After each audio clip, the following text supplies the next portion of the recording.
When Officer Fatima, posing as a widow, entered the women's prison, she realized it was far more than a place for criminals. It was a hidden system of abuse. Guard Ahmed had coerced Lena, forcing her to give up her dignity. Guards inside the prison quietly abused many inmates. When Fatima was imprisoned under the alias Zainab, she experienced the same cruel reality. Before we go on, if you find this story of courage and justice inspiring, please like and subscribe to our channel, and tell us your city or country in the comments. Morocco, Egypt, Iraq, or Saudi Arabia. Your voice means a lot. Now, let's continue. It was around 10 p.m. in a stately government building. Fatima sat at her desk among stacks of files. The room was dim, the silence heavy. On her desk lay a thick dossier with the title Secret Reports, Violations in the Women's Prison. She took a deep breath and opened it. The first page shook her. Under sexual exploitation, physical and psychological abuse by guard Mohammed were photos and an audio recording from an anonymous source. This was not just a complaint, it was proof of a crime. Fatima knew that the official channels would move slowly, and the women's suffering couldn't wait. After some hours, she made a bold decision. She would enter the prison herself, not as Fatima the officer, but as Zainab, a 35-year-old widow falsely accused of murder. Her fake police reports and arrest warrants were prepared in secret. Only a few trusted officials knew the plan. 3 days later, a police van rolled through the prison gates. Out came a woman dressed in worn clothes, headscarf, handcuffs, weak, vulnerable. This was Fatima, playing the role of Zainab. First night. It was harsh. Damp cell, meager food, and a guard who hurled insults. Fatima felt every moment, but this was the beginning of her mission. The next day, a fellow prisoner whispered, "You're new. Speak little. If the guards notice you, you're done." She was Layla, imprisoned without trial 4 years. Tearfully, she told Fatima how many women had been silenced through fear. That night, Fatima hid a small camera in a crack in the wall. Outside, her real driver Ali waited. On night 3, guard Mohammed appeared strong, dominating, his gaze full of authority. He asked, "Are you new?" She answered, "Zainab." His eyes spoke of what he expected to come. Fatima made sure the camera recorded everything. She did not sleep. Soft cries floated through walls. In her heart, anger grew. She promised she would make their suffering known. 3 nights passed. One evening, 2 guards came. Cell 114. "The master wants to see you." That cell was Zainab's. She readied herself and followed. They led her to the restricted wing luxury within prison.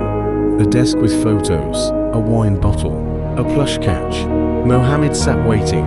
He asked again, "What's your name?" She held herself steady. "Zainab." He smirked.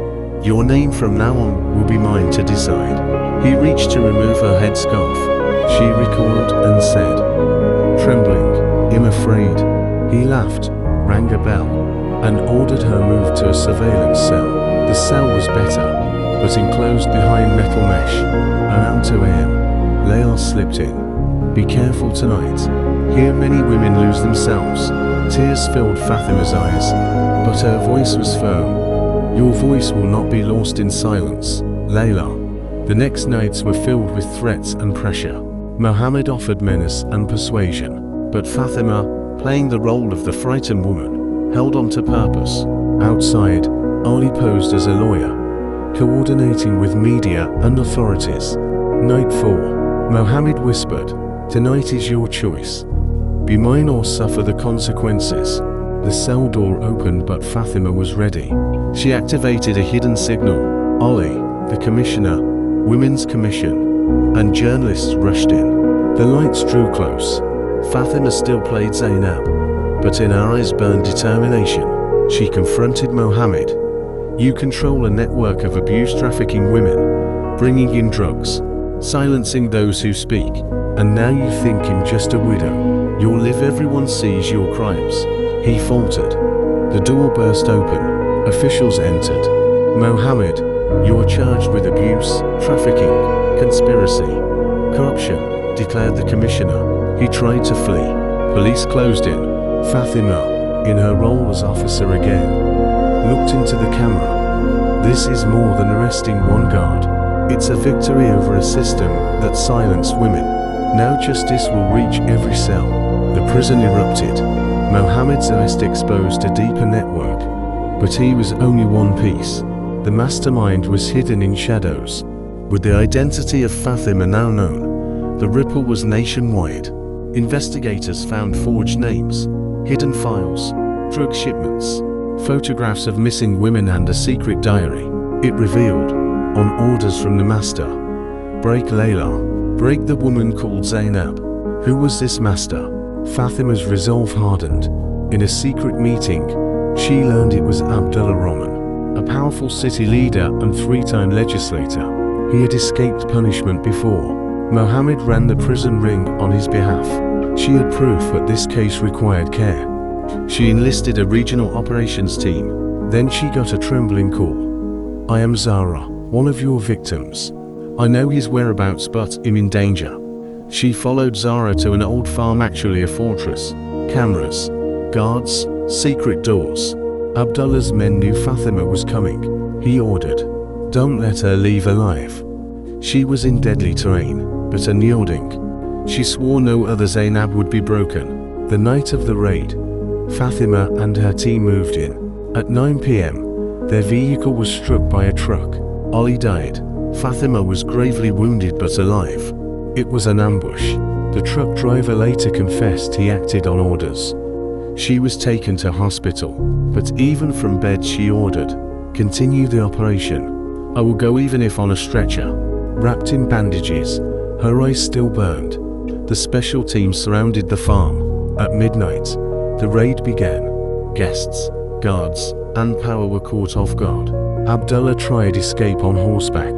The 5 women, including Layla, were freed. It was more than a rescue, it was exposure. Fatima toppling the network of abuse, trafficking, and corruption in prisons across the region. But the war continues. Other powers lurk in darkness. Her next mission, expose them. Her story shocked the nation. News, newspapers, social media all hailed her courage. But Fatima knew, one arrest doesn't end in justice. It's a battle of ideas, of power. At the trial, crowds chanted outside, long live Officer Fatima. Punish the abuser. No crime protected by politics. Inside, she addressed the court. Your Honor, our gravest error has been allowing criminals to pose as leaders. They turn prisons into dens of abuse, trading women's lives in shadows. I ask this court, enforce the law and the conscience. These crimes must not pass in silence.